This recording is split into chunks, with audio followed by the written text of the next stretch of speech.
Good evening, everyone. Good Good evening. evening. I I'm gonna mute everybody in just a second. I'm trying to let people come in, and this is a learning experience for me. I've done this before, but not with this big a group. So You'll be fine. thank you. Let's see. It's like riding a bicycle once. Thank you. Thank you.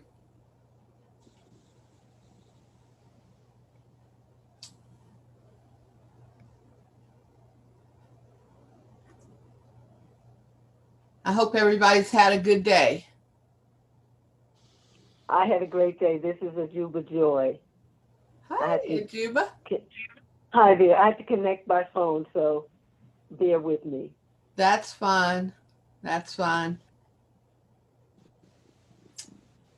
Let's see. We've got 39 people in, and we had 119 to show up. So Wow. it's 7:02. I am going to go ahead and start. Uh, let's see. I think everybody should be muted.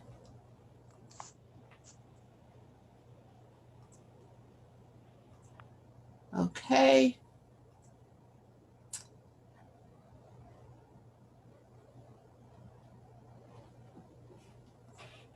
Well, people are still joining, so let me keep admitting.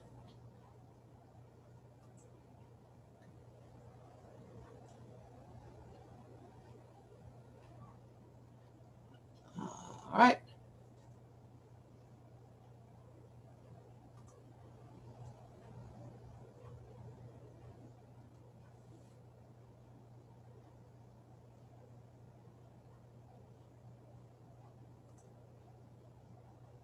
I'm going to try to do both of these things at the same time and see how that works.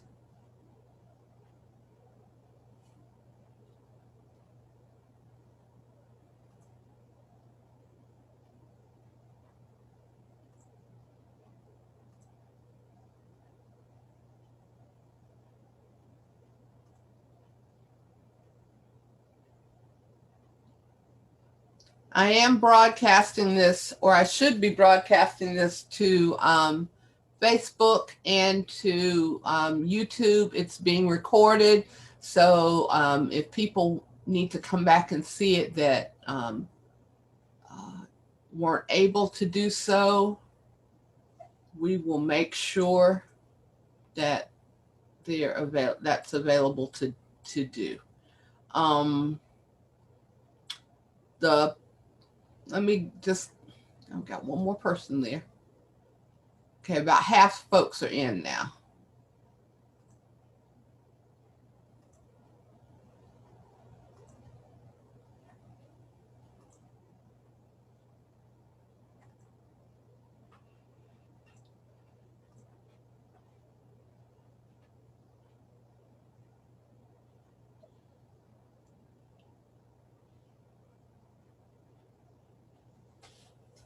All right, I'm gonna see if I can start. And okay, Adrian said they didn't see the live stream on Facebook. Let me see what's going on there.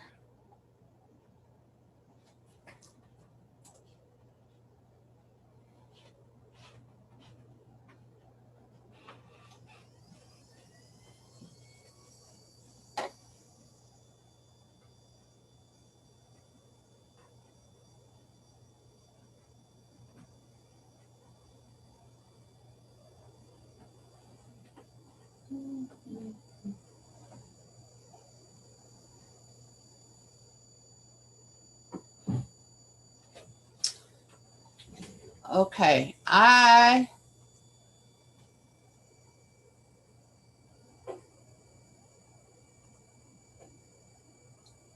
don't see it either, but that's what I told it to do. So I'm assuming it's doing what it's supposed to do. Um, and if it's not, it's recording, so I'll go back and put it up afterwards. Sorry, like I said, this is new for me to be doing all this together.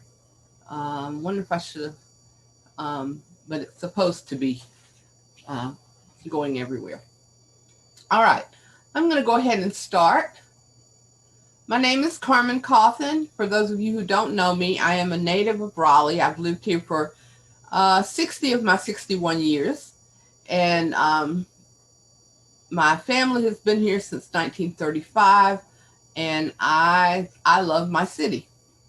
So when news came out last June that Kane Realty and the North Carolina Football Club were planning to build downtown South, I was very interested because it's a huge development. It's a huge, even though it looks like it's not an ask from the citizens, there is an ask. Anytime something is built, there's an ask from the citizens, whether or not it is financial or environmental or, creating jobs for people. There is an ask from the citizenry. And so I tried to follow it. And when I realized the hugeness of it all, I was kind of astounded because I was like, so how do they make that work? So I didn't know a lot about the planning, the rezoning process. And when they invited the Urban Land Institute to come in and do a study, I was invited to participate in the study, but was not able to do so. And so I was very interested in seeing what the report was that came out. And what we saw when it first came out was a really beautiful, pretty pictures, exciting process or exciting development that would certainly bring more people into our area.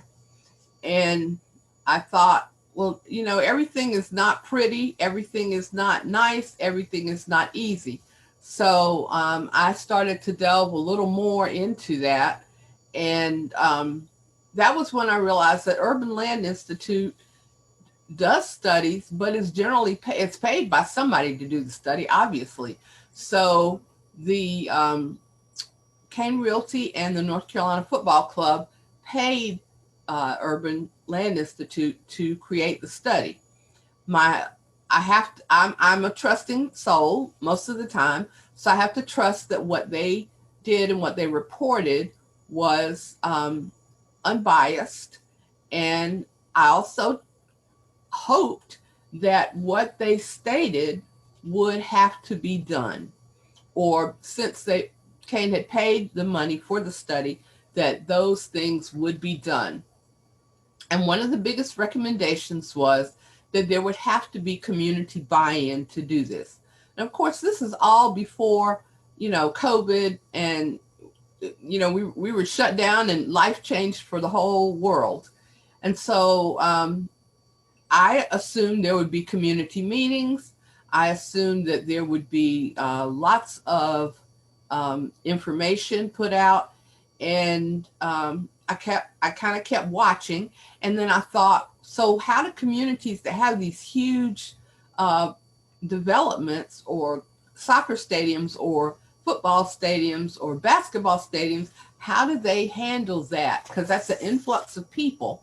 And so I went and did research and found something called a community benefits agreement, where the community and the developers enter into legally binding contract to make sure that the community's needs are taken care of in the process of building something of this magnitude. And I researched and I learned all that I could about it. I saw that there were good and bad things, and you have to stay on your toes. So my life went on. I was the caregiver. My father moved in with me, and I didn't have as much time to spend on it, but I kept researching. So what I want to do now is just share my screen and start this presentation for you. All right, So how does this affect all of us? And rest assured that it does. Even though it doesn't seem to be displacing residents, the land has already been purchased. This process has already started.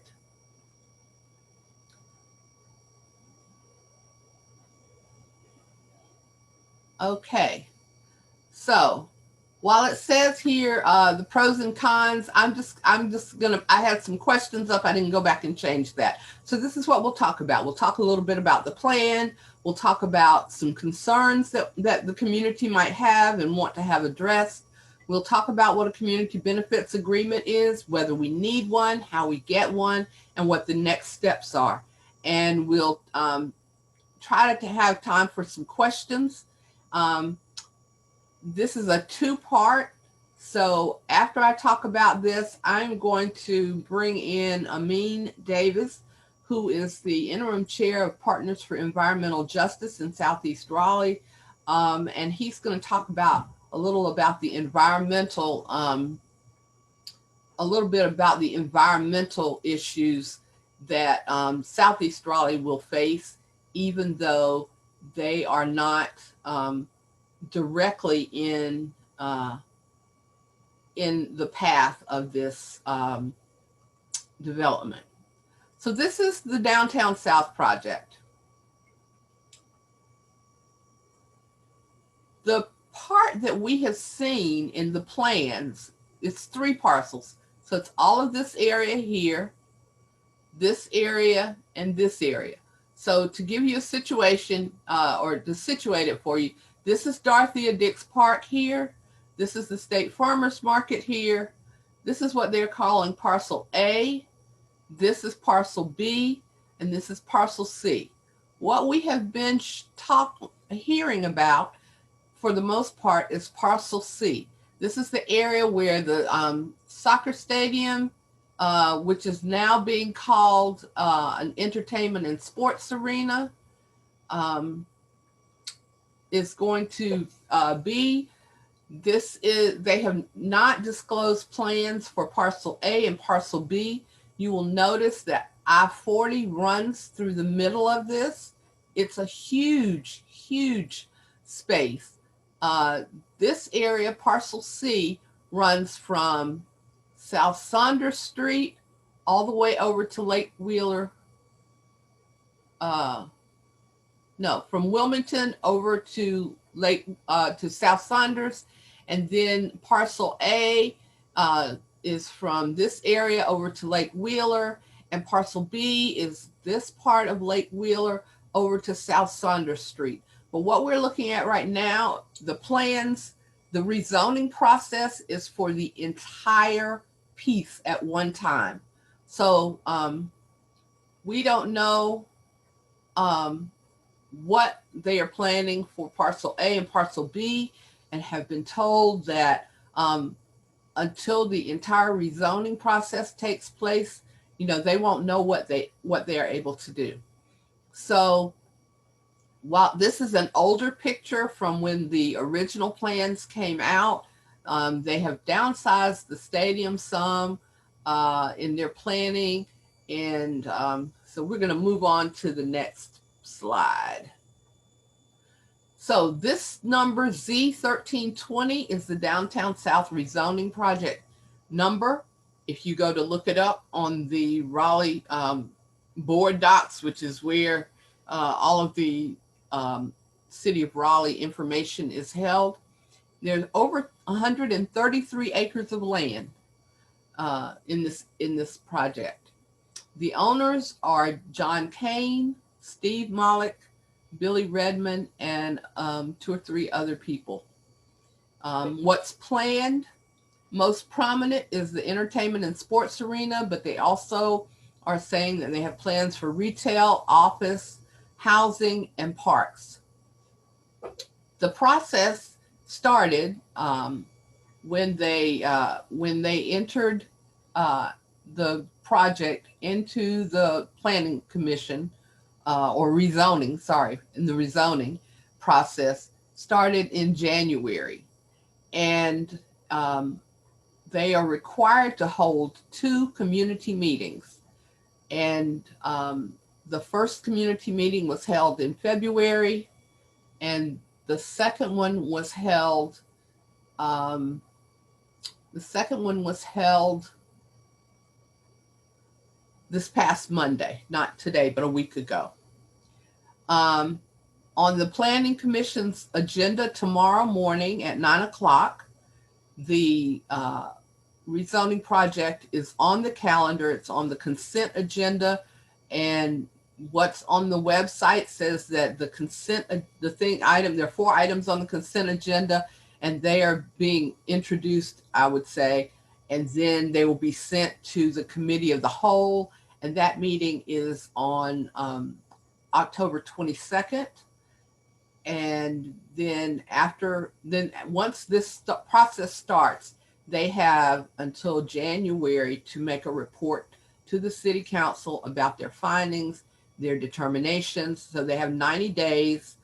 And if they don't finish, they can ask for an extension, but the city council does not have to give them an extension.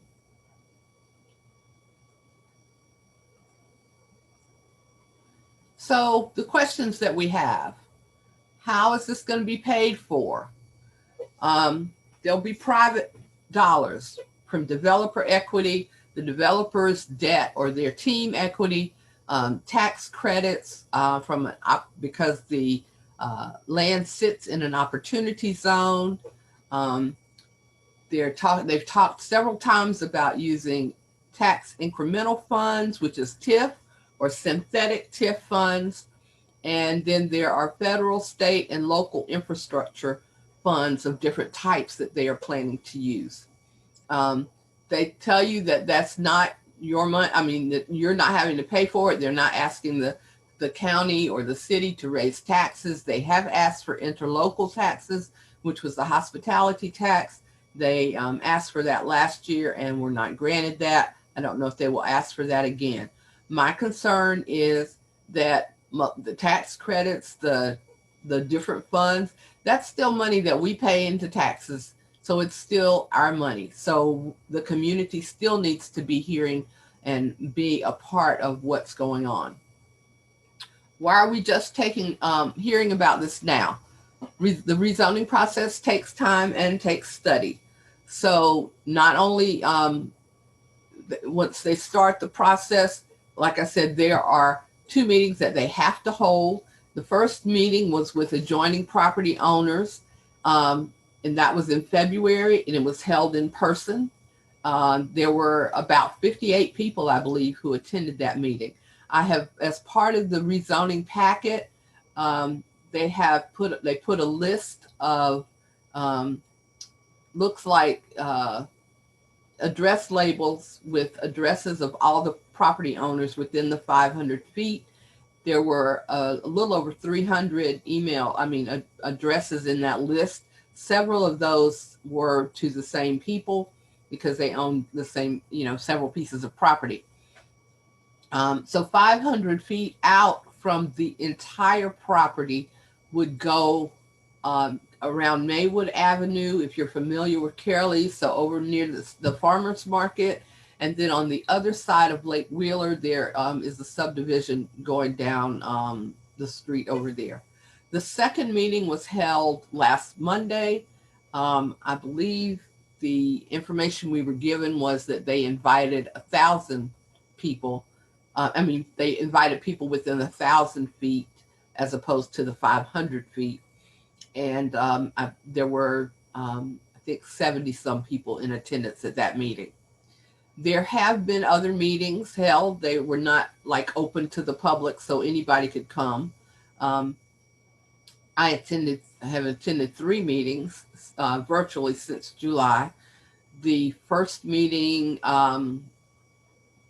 seemed to be, I don't know how that one, I found out about that one because someone else invited me. And the second meeting was with, there were a lot of environmental and traffic concerns brought up at the July meeting. And so the Partners for Environmental Justice was invited to, or asked if they could meet with the developers and share their concerns. And we did that in August.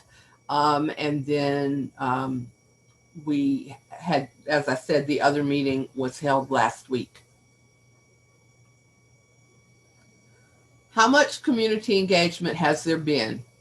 At every meeting that I have been to, I have asked, is this all that you are doing in terms of community engagement? Are these all the meetings that you are holding? How are you all inviting people? And so we've been told that they have accepted feedback online through Neighborland. They have a survey that is still on the Neighborland website, and they say that they've had feedback on email, and they've had smaller meetings. This last week, they said they'd had one-on-one coffees. They've had other group Zoom calls. They've told us that they're working on building partnerships with the right people and the right industries, and they're keeping their boots on the ground. And they have been thinking about conversations that they need to have at the local, regional, and state level. So my concern is how many of the people in the city of Raleigh have they actually spoken with? And if you can hit your raise your hand button, I think it's I'm just curious, how many of you have been in meetings?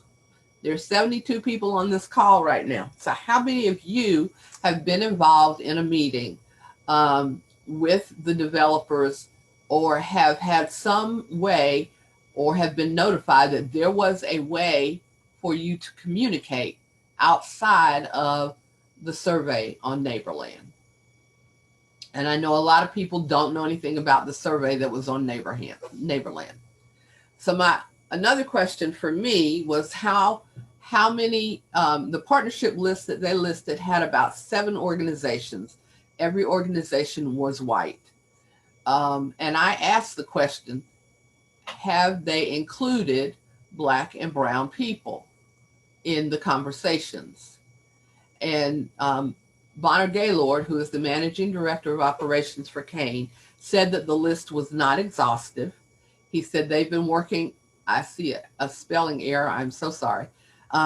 They've been working with Shaw University regarding use of the stadium for their games. They are working with a company called Integral that's out of Atlanta in terms of affordable housing.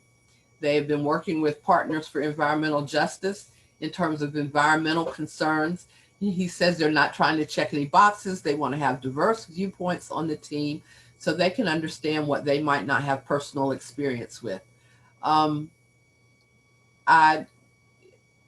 He still doesn't want to admit who else they've talked to. And I just think if this is a public process, then the public needs to be part of what's being discussed. And I'm not feeling that that's happening. So this again is just kind of a reiteration of the meetings that we have been involved in. We've been told that for privacy reasons, they don't feel like they can give out names of other organizations that they have spoken with. I know that since the CACs have been disbanded by the city, the CACs are still meeting as groups. And so I don't know if any of those, if anybody has come to speak with those groups at all. The biggest concern for the people who live near the area is traffic. There have been a lot of questions about automobile traffic, safety of pedestrians, bikers, joggers, and one of the constants in the answers is the positioning of the BRT, which is the rapid transit line, and the fact that bus transportation will be very accessible. While that is true for Parcel C, Parcels A and B don't have bus traffic or a bus line planned at this point. So one of the inconsistencies that the staff for the Planning Commission has mentioned is that the traffic is not well taken care of. One of the things the developers are saying is that because events that occur, and this is a project that, if there are events at the entertainment and sports arena, because they'll have restaurants, there'll be housing, there'll be perhaps hotels, people will not be coming and going like they are right after a football game. There'll be other things to keep people in the area. There'll be parks. So people will not necessarily all be leaving the area at the same time. I mentioned earlier that they're concerned about parcels A and B. The developers have said that they won't know what those are until they get some requests for use. And they won't really start to make a lot of plans about parcels A and B until they are building on parcel C. And the building timeline, they are hoping once the rezoning process ends and that they would be able to start to build by the end of next year or next fall. The entire development, the whole 130 some acres, is being rezoned at one time, and we don't know what's going to go there. So this past Monday, we heard that they are asking for 40-story building heights, although they don't have plans to build anything that tall right now. They just want to have that option available to themselves in case they need it.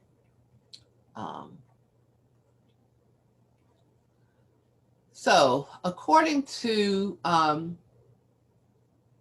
the ULI study last fall, the environmental impact is going to be considerable because the property sits on Walnut Creek, and in the watershed and in a FEMA plain. So there will be impact upstream and downstream. Most of the impact that would be in the downstream area would be near the historic Rochester Heights area that is now in a FEMA floodplain and gets terrible flooding with any heavy rain that we get. Because, and this was a learning process for me, I never thought about the fact that when you put hardscape down, when you are building something, you're taking away where the water goes into the ground. And so that water has to go somewhere. So it's going to go downstream. So this will add to the flooding that occurs in South Raleigh now. And I've been doing some study on housing history in the last few weeks as well. And so I want to tell you a little bit about the city of Raleigh and things that I've found out about cities and towns all over the country.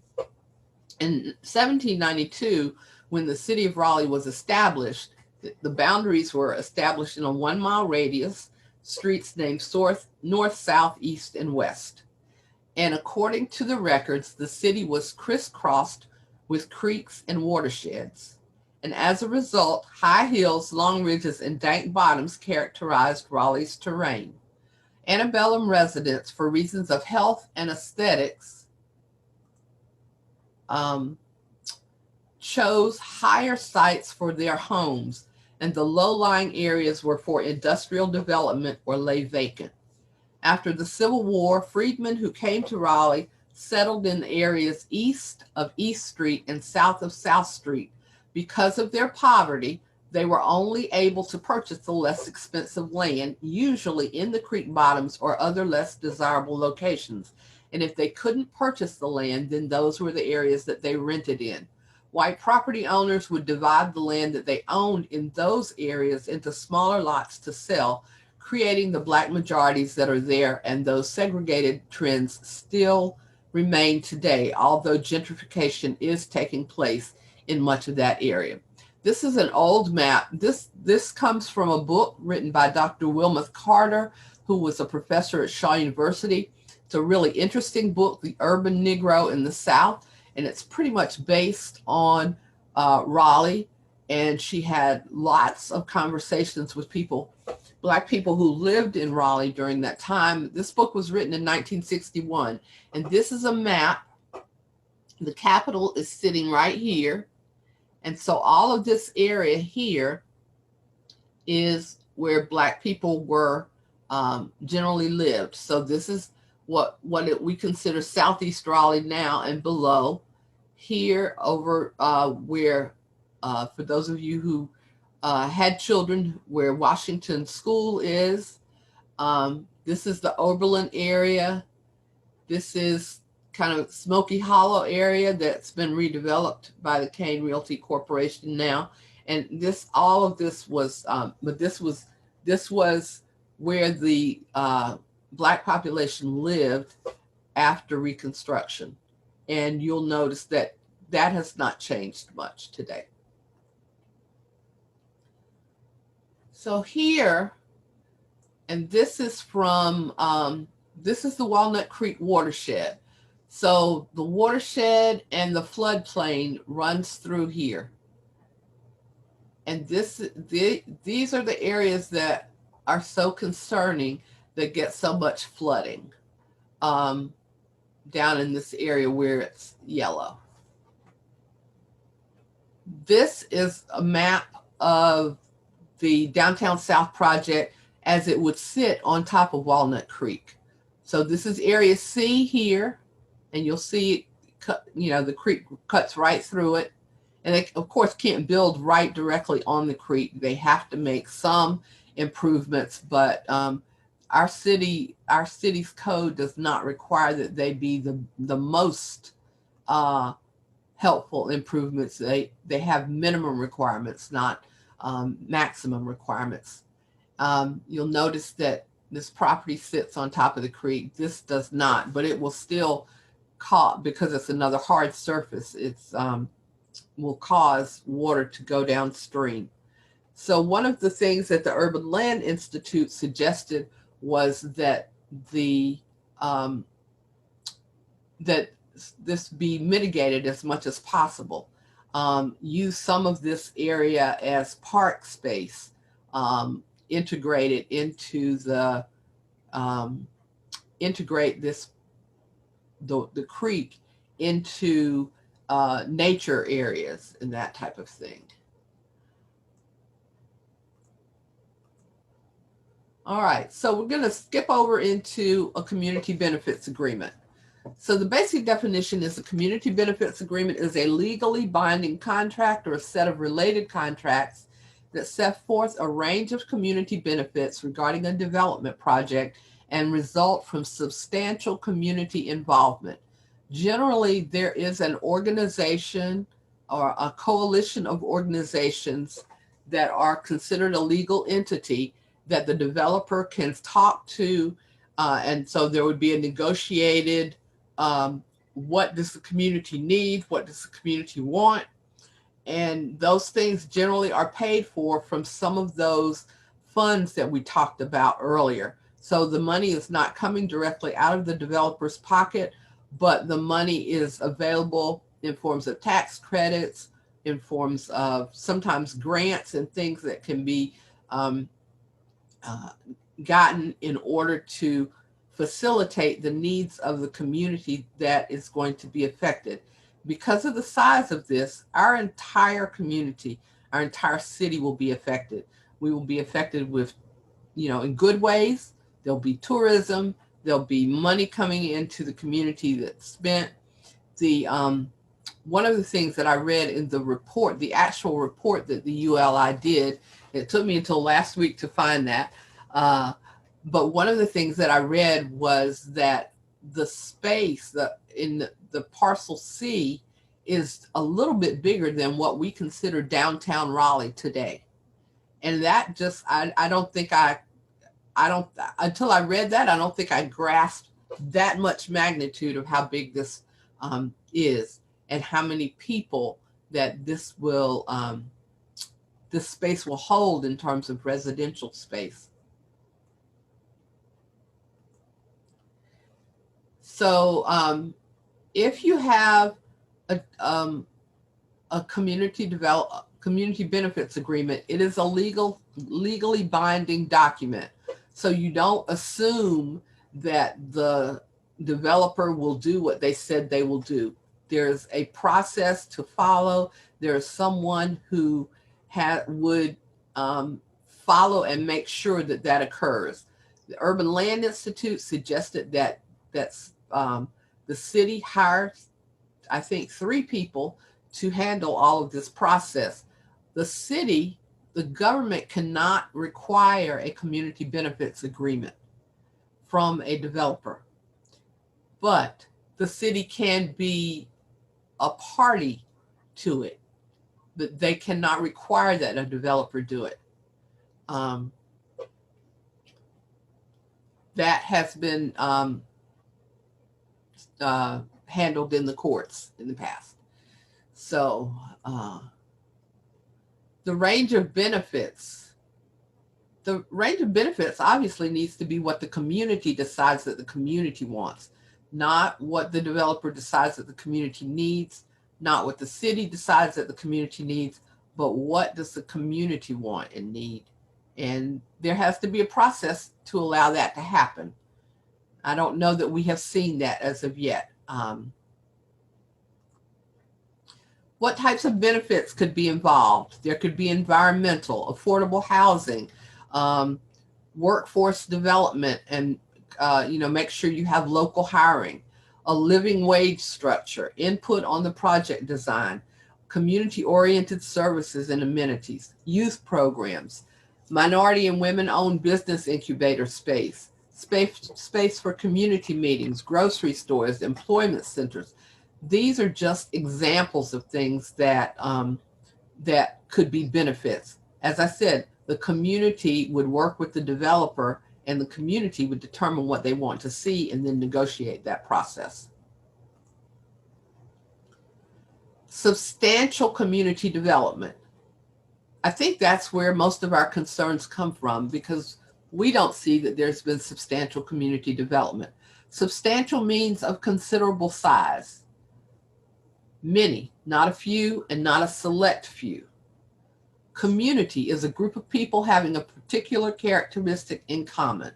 This affects the city of Raleigh, the entire city of Raleigh, but it affects the southern part of the city the most.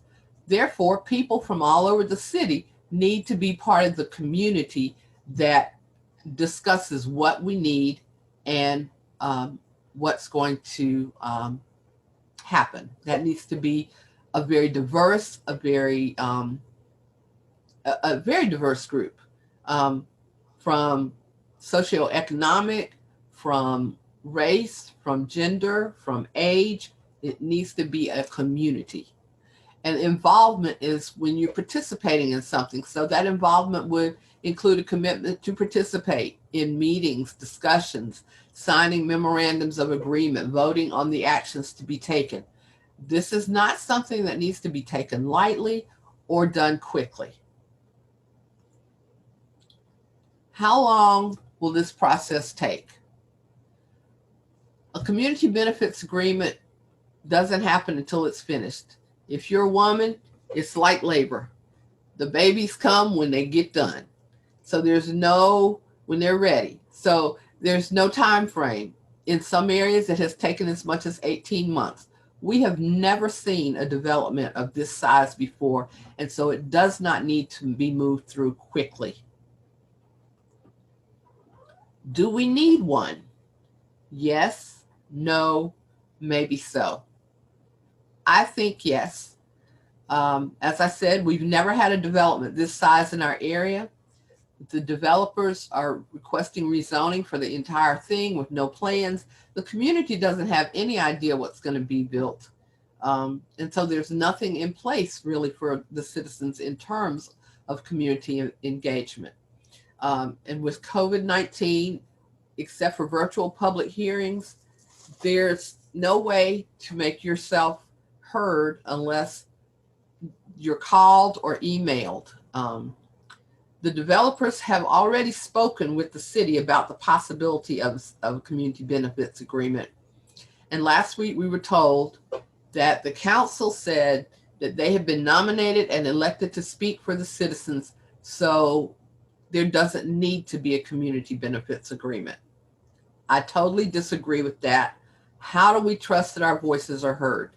I think too many of us right now feel like we don't have any way for our voices to be heard.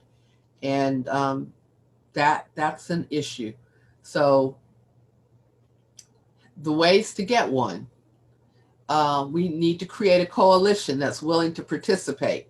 Citizens, organizations, religious groups, and business owners. If there was an organization that's already of legal standing, a 501c, that would be willing to take on the process of speaking for or being the organization that could be the head of this, and allow other citizens and groups and organizations to join in with them, that could be done.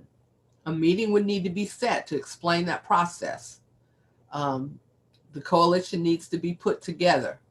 Need to make sure that there's someone taking notes, and trust would have to be established. And a list would have to be presented to developers with the request for the community benefits agreement.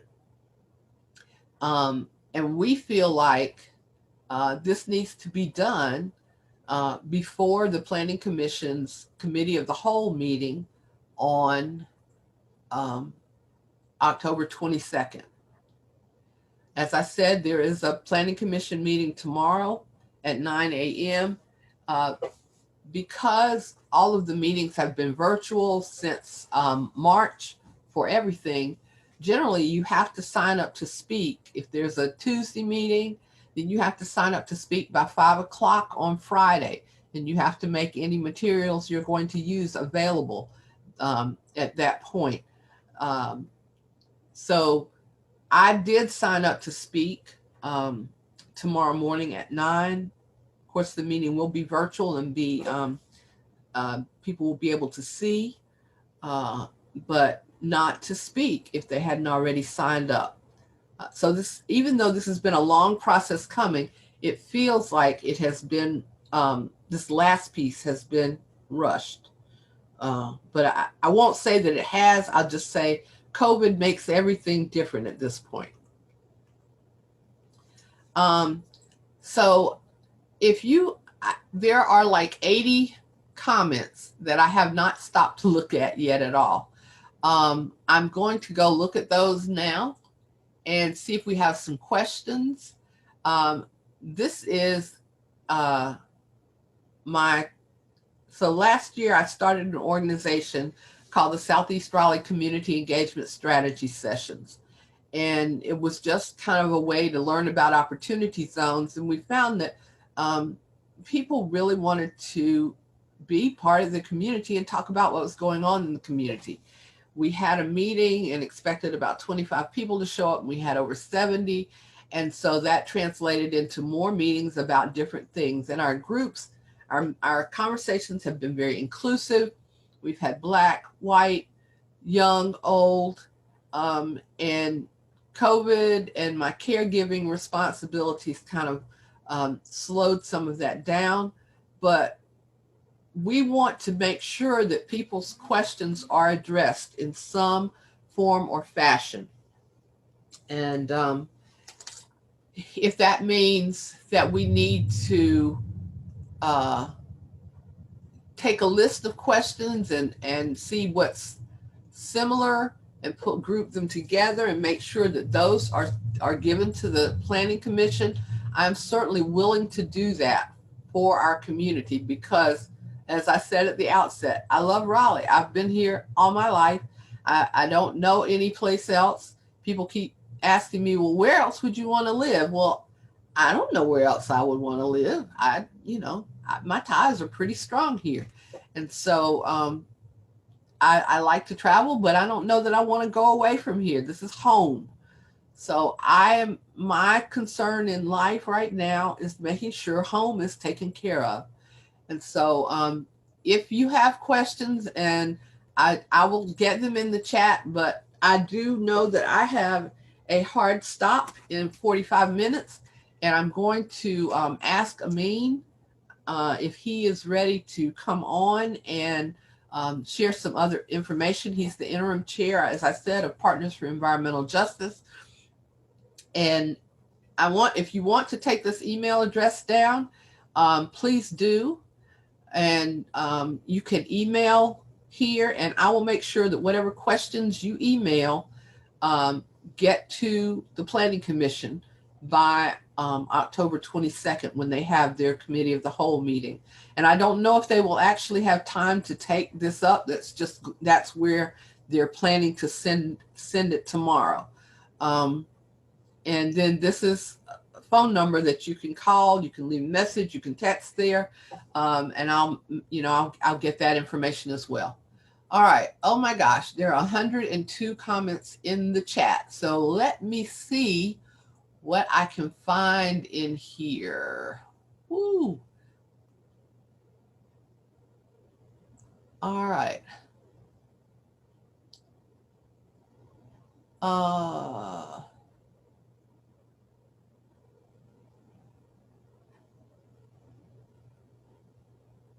right. Somebody said they've never heard of Neighborland. Neighborland is a program that was written to help neighbors be able to communicate. It's and I don't have the website. I think it's neighborland.com. But it was used extensively during the Dorothea Dix property process, as they were trying to figure out different things to do in terms of what the community wanted to see.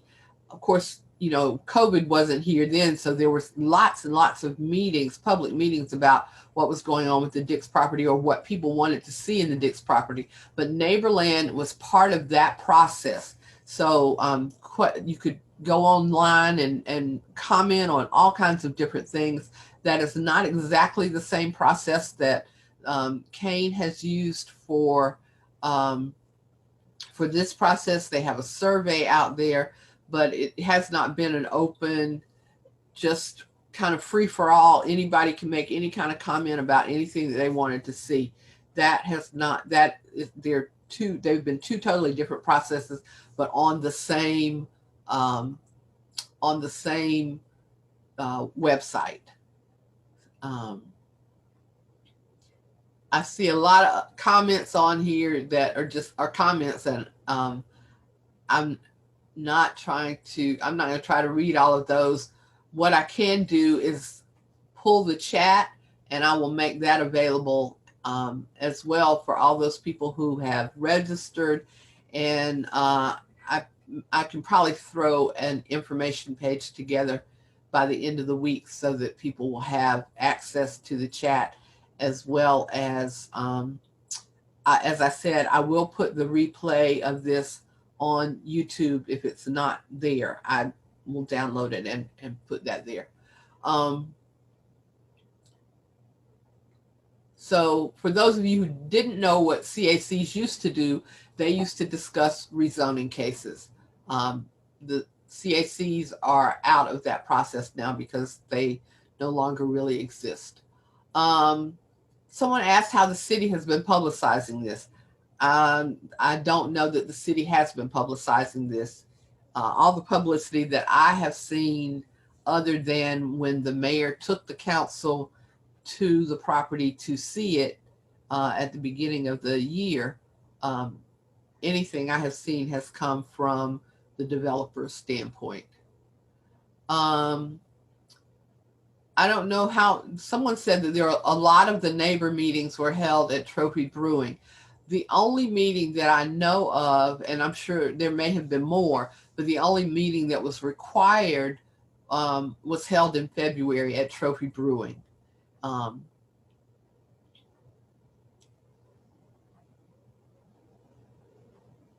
Let's see.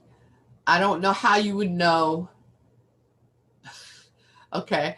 Hua said, when I asked for people to raise their hands about whether or not they had been involved in any of these community meetings, he said, let the record show that no one raised their hands in the chat. Someone else said that because the meetings were held at a brewery, some of the neighbors were intimidated because they don't drink.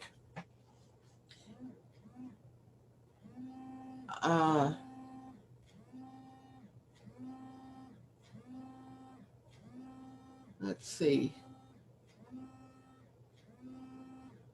So people are saying the organization name should be made available to the public. There is a Southeast Raleigh, Southeast Community Forum, which was a CAC meeting tonight. There, the Southwest Community Group was meeting tonight. Someone asked, is affordable housing low income housing? You're going to send me off on my tangent now. Affordable housing, it depends on who it's affordable to. If you are a millionaire, your house is affordable. You know, the house you buy is affordable for you. Affordable housing is not necessarily low income housing. If you will look at the affordable housing bond that is on the ballot today, the November 3rd ballot that people are already voting on, we don't know how that money will be spent, but it is affordable housing. There are buckets of money for that, but the buckets aren't specified. Wake County Housing Justice Coalition has been talking to the city and to since I would say since March about the affordable housing bond, and eventually the city came back and made some definite promises about some of the money that was going to be in the affordable housing bond. But affordable housing is structured. So every area has what is called an average median income for the area. And affordable housing is based on percentages of that number. In Raleigh, in our municipal area, the average median income is $90-some thousand. So we talk about affordable housing can be workforce housing. Workforce housing is like 80% of the average median income. In this area, that means that someone who needs affordable housing at the 80% income level is somebody who's making over $70,000 a year, or a family who's making over $70,000 a year. There is 30% or below, which we consider low income housing. Those people are making less than $28,000 a year. And then there is housing, affordable housing that can be built with certain types of tax credits. And those are for people who are at 60% or below of income.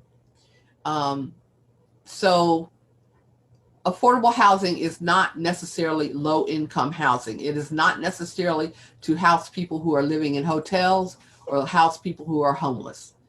I think that's the best way I can answer that question. Let me see. So I'm hearing that most of the meetings were called at the last minute and via email and caught off guard.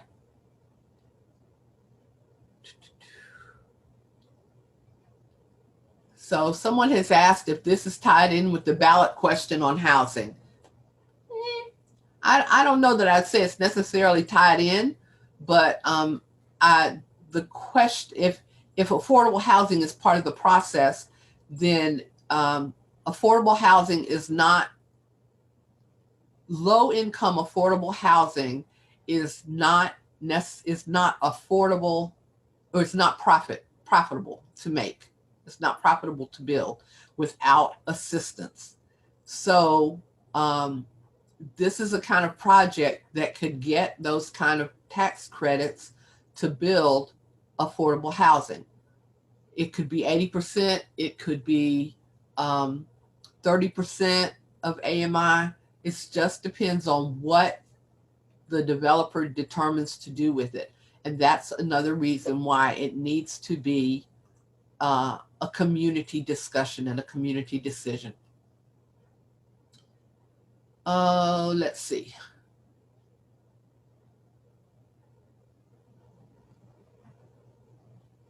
So I hear there's something here that says this is another Crabtree Valley sized project, much bigger, plopped in a floodplain. And Crabtree Valley floods all the time. And that would probably happen with Downtown South. Someone's asking if we can enable screen sharing. I don't know if that's for you all to share. In fact, let me stop sharing my screen so I can just kind of read here. And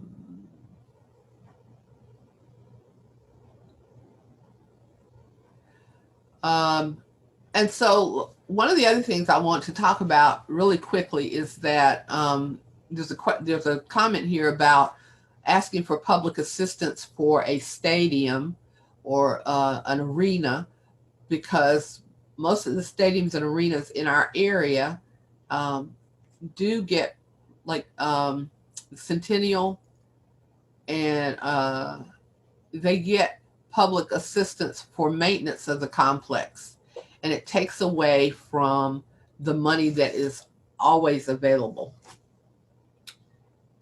Let's see. Yes, the PowerPoint will be available after the presentation. This entire meeting will be available on YouTube. I see Amin has put in here the websites. There's www.visitdowntownsouth.com. I will tell you that what's on that website are the last two meetings that were held, the recordings of the last two meetings that were held, and then neighborland.com/downtownsouth.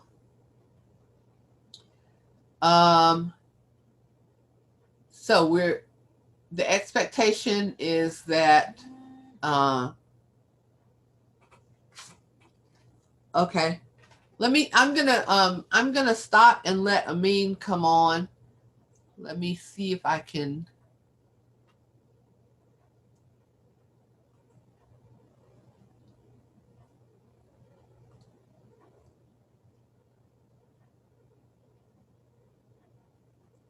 Okay. I'm changing the host to you so you can screen share. Okay. Thanks, Carmen. I'm going to pop up this presentation really quick. And yeah, I appreciate Carmen scheduling this meeting and kind of giving us all an overview of our concerns and things of that nature. So I'm just going to go. Again, my name is Amin Davis. I'm the interim chairperson of Partners for Environmental Justice. And I think this presentation will hopefully give you all some more information, mainly in pictures and maps and things, to give you context to why the importance of particularly our stormwater concerns, but also the community, the things I'm going to talk about also do tie into the community benefits agreement that Carmen shared. So can you all hear me and can you see the presentation? Okay. All right. So basically, I'm not going to get into deep into all these slides, but basically Partners for Environmental Justice was created around 1995 to address, it was birthed out of St. Ambrose Church in Rochester Heights community. And the main issue was flooding that the residents were experiencing. They'd reached out to the city of Raleigh for help, and they felt as though their concerns were not being heard. And one of the solutions that the city and the Corps of Engineers had to address stormwater in Rochester Heights, they actually tried to make the community pay for the upgrades and the piping, when a similar project in North Raleigh, the residents hadn't, they weren't required to pay. So, so it's just kind of been an environmental justice issue for many years now. I also wanted to make you all aware that there's something called the Walnut Creek Watershed Action Team that started back in 2017 to basically coordinate efforts for education and outreach and the implementation of watershed improvement projects that some of those are things like putting in green infrastructure, which I'll get to a little bit later. But basically, the key to this is that there is a coordinated effort to look at the whole watershed, because what happens upstream affects downstream, and you can't look at a site in a vacuum. And even though they're basically local governments that are the core stakeholders, this group has been opened up to citizens, and we do want more citizen participation. And at the end, my email address will be up, so you can write me. You can send me an email if you want to be added to our list. So this map, basically the red areas are major developments that have happened or recently were developed along Walnut Creek.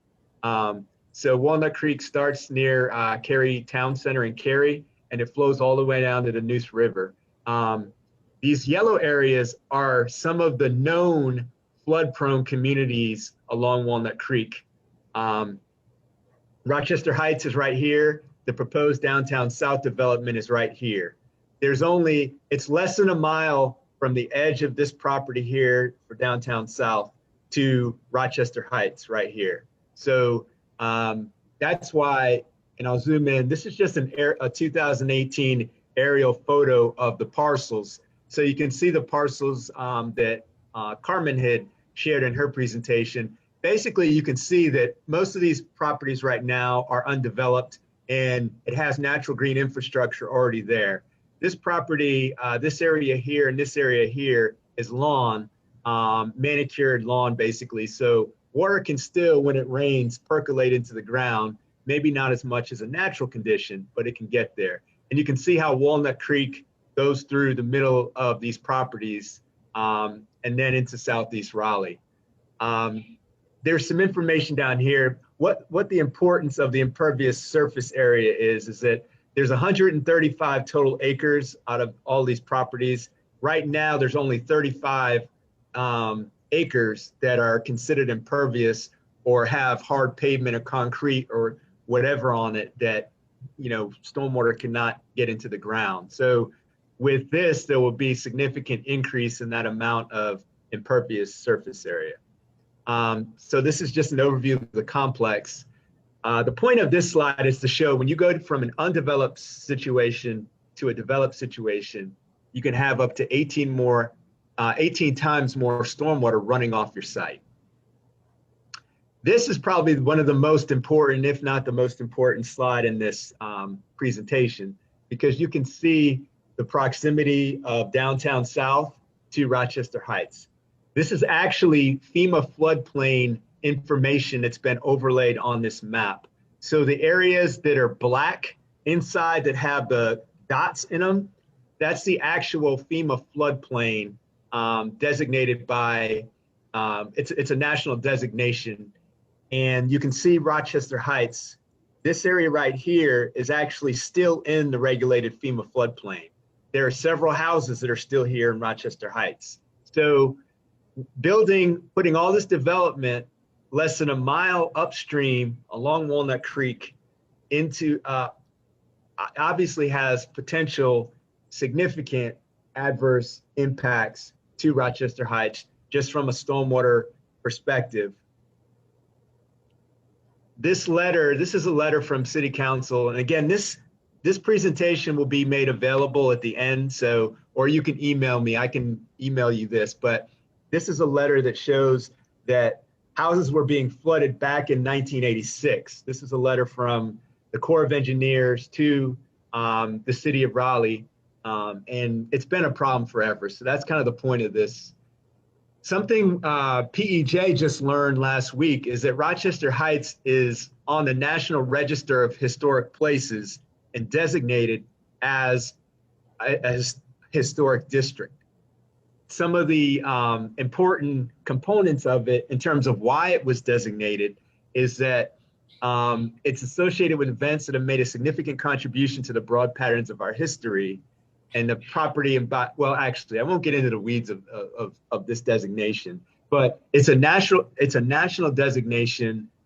And the fact that it's a historic district means that it's not only a historic property. A historic district is a zoning designation that says that there are several historic buildings or structures within an area.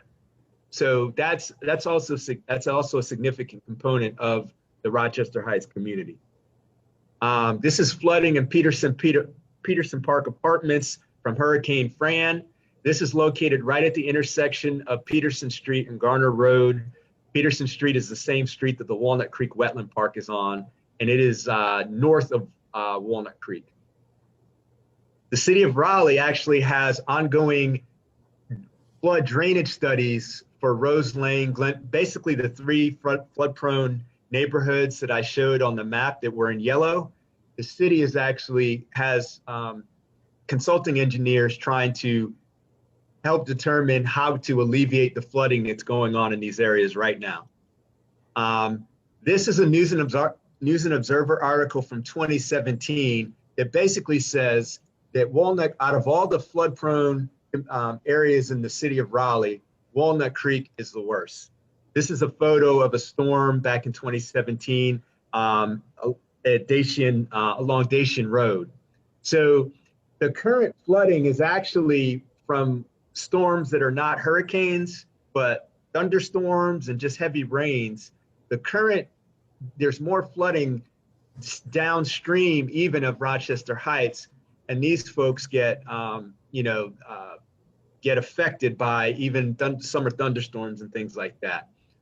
So one of the things that we are advocating for in terms of this development is that they integrate low impact development principles, and these are the strategies. So you basically, instead of clear cutting a site and making and taking away all the natural features, you basically you design it in a way where you minimize completely clearing the natural features that are already there.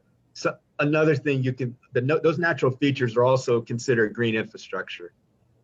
And this is just a definition of green infrastructure. I won't get into it too much, but what's in red, green infrastructure practices basically mimic what nature already does, and it treats stormwater, and it makes a connection between not only the environmental benefits of doing this, but there are social benefits, there are economic benefits, and there are public health benefits to integrating green infrastructure.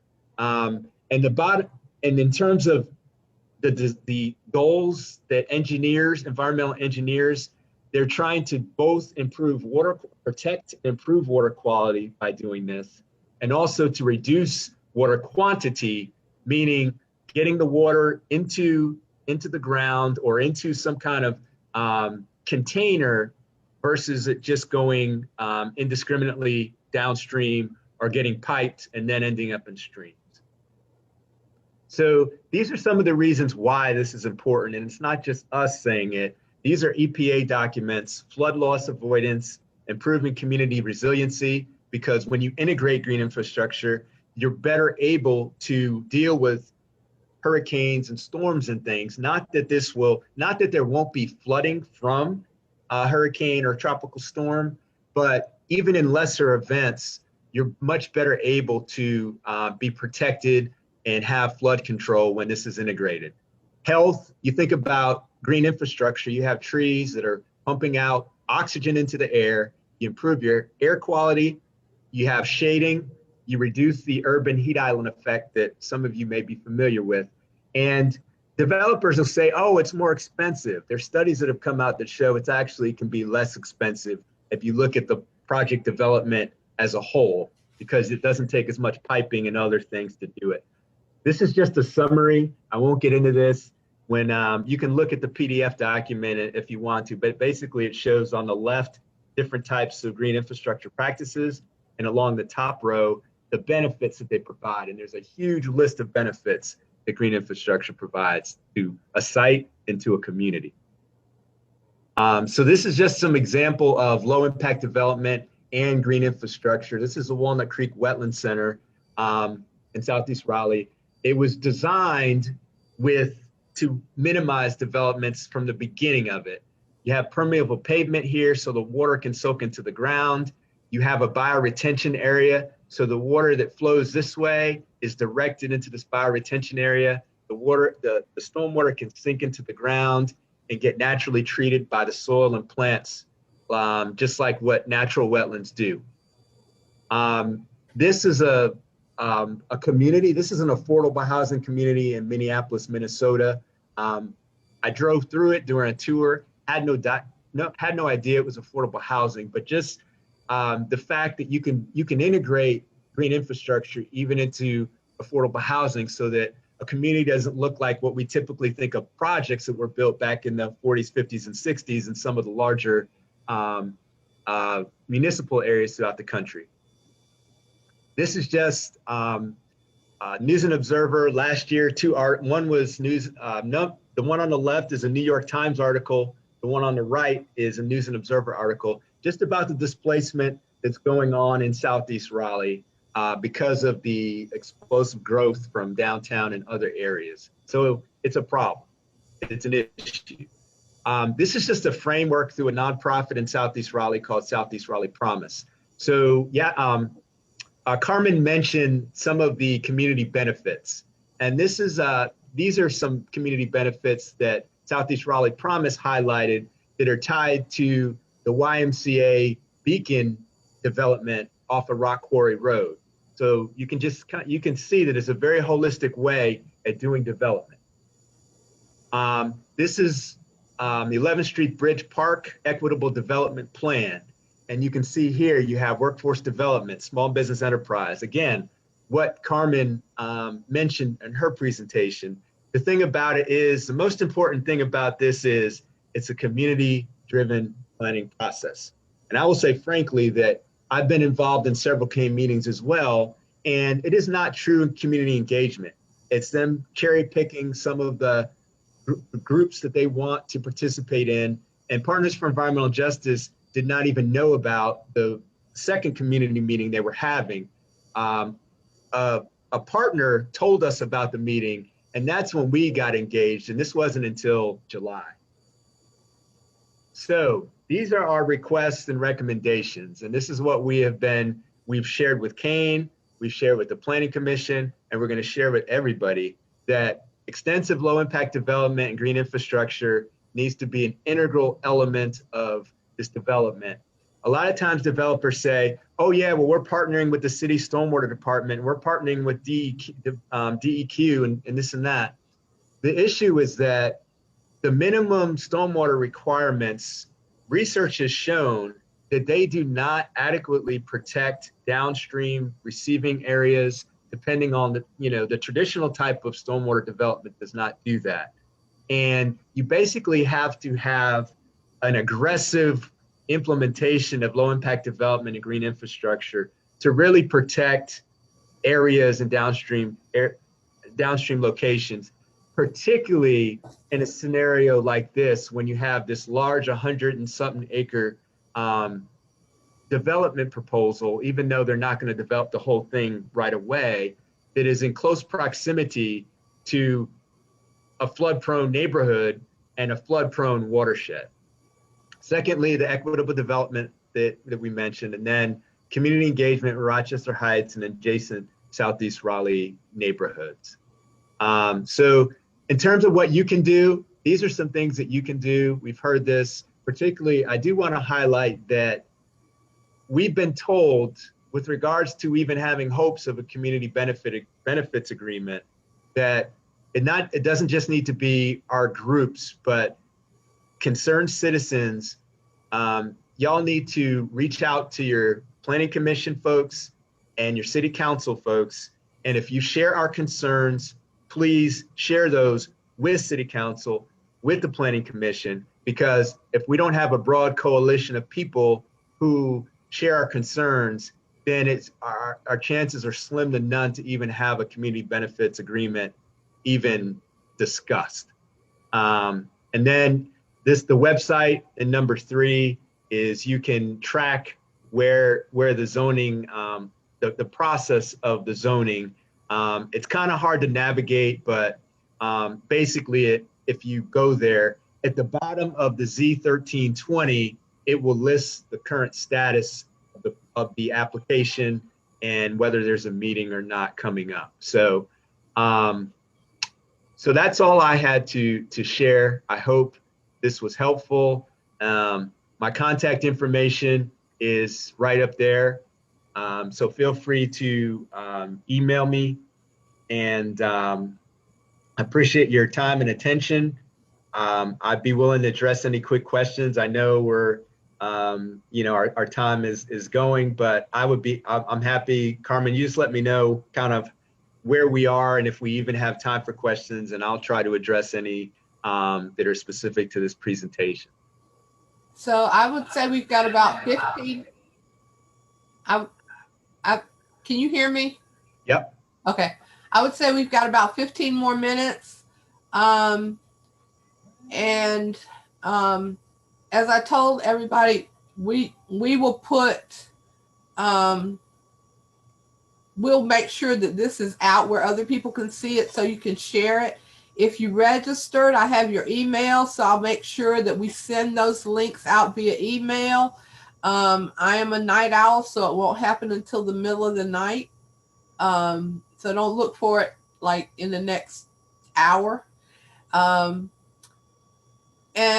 I would also suggest that if you are going to email members of the council or members of the planning commission, that you email them to their individual emails as opposed to their group, the group email, to be sure that they are able to see them. If you have friends or family or frenemies or other people who would be concerned, please let's share this out. You can oppose the rezoning if you want to. And that, that is certainly an option. However, my thinking is that even if we oppose the rezoning, we still are going to have to work together to get the things that the community wants. And so we will continue to share whatever information we get so that the community at large can be part of this process. It's just very important that we be heard. And I think that's probably all. I'm trying to see if I see any questions.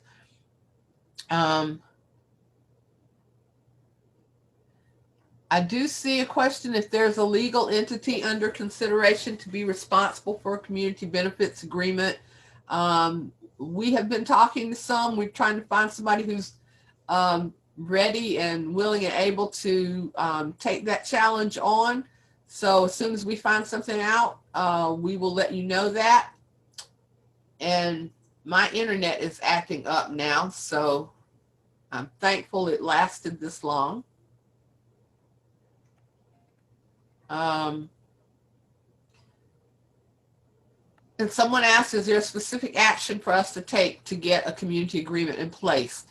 That is what we need, a legal entity. I do not think that the developers will work with an organization that is not already a legal entity. So that's what we're looking at. So I don't know that I have not talked to Dr. Dillard at Shaw University, so I don't know if anyone has talked to her, but we'll check on that as well. Let's see. Tashiana.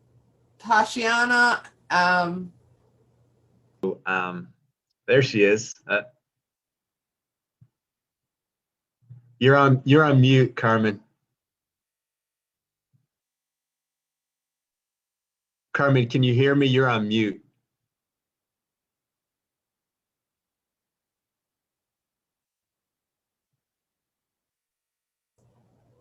Okay.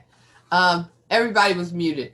So my internet gets funky at this time of night. So if we don't have, I know we have other questions. If you all will send those questions, we will download the chat and we will make sure that all the questions we've gotten thus far and at least through the 22nd get to the Planning Commission. So we will make sure that your concerns are addressed, even if that means that we just have 3 or 4 pages of questions that we send with a letter to the Planning Commission and the City Council. And we appreciate your willingness to come out and listen tonight. And you have our contact, both our contact information. So we stay in close contact with each other. So we'll make sure I am committed to working on this for however long it takes to do so. Amin, did you want to say something before we close out? Yeah, I was just saying, I was thinking that if you want to forward your questions, because right now there's not a central place for information in terms of our interests. So what I'm going to do is put PEJ's website on here, and we may post information. I'll talk to our web team to see if we can post information, so at least there's a central clearinghouse for information. So that's the only other thing I was going to add. Okay. Thank you so much, everyone, for coming. We really appreciate your coming out and being the community that we are. Raleigh is a community, and we will, as I said, we will email out this information to all those who were registered as well. Carmen, there's a note in the chat for you to repost your contact information. If you just give it to me, I'll type it in the chat box real quick, whichever email address you want them to use for you. There it is. Southeast Raleigh Community Engagement at gmail.com.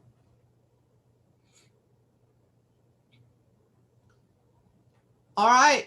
Thank you so much. You all have a good evening, and we will be in touch. Yeah. Thanks, everybody.